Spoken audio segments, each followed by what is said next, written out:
নমস্কার বন্ধুরা, আমরা কিভাবে ডেঙ্গু মশার হাত থেকে বাঁচব। আমরা পরিবেশকে পরিচ্ছন্ন পরিষ্কার রাখবো সবসময়। মাঝে মাঝে স্প্রে করতে আসে পৌরসভা থেকে। আবার বাড়িতে যাতে কোনো চায়ের কাপ বা প্লাস্টিকের কন্টেনার পড়ে না থাকে, সেগুলো আমরা সবসময় যাতে তুলে ফেলে দিতে হবে এক জায়গায় বা পুড়িয়ে ফেলতে হবে, সেরকম ব্যবস্থা আমাদের করতে হবে। আশেপাশে জঙ্গল এসব যাতে না থাকে সেটাও দেখতে হবে।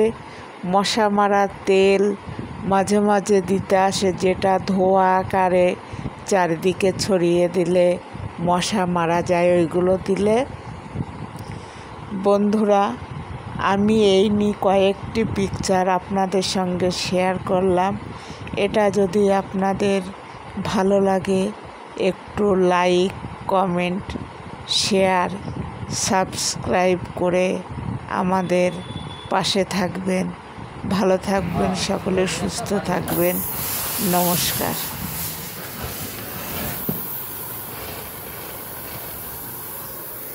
আর হ্যাঁ, এ কথাটা বলছি, বাড়িতে কোনো আবর্জনা থাকলে যাই থাকুক না কেন, মাঝে মাঝে একটু ধোঁয়ার সৃষ্টি করবেন, তাহলে মশা মাছি উপদ্রব থেকে আপনারা বাঁচতে পারবেন।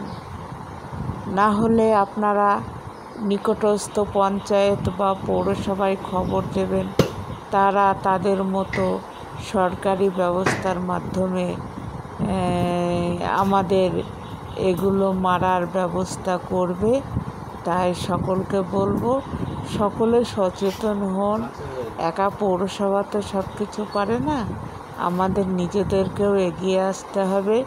সবাই মিলে আমরা ব্যবস্থা করব কিভাবে পরিষ্কার পরিচ্ছন্ন রাখা যায় এবং ডেঙ্গুর হাত থেকে আমরা মুক্তি পেতে পারি।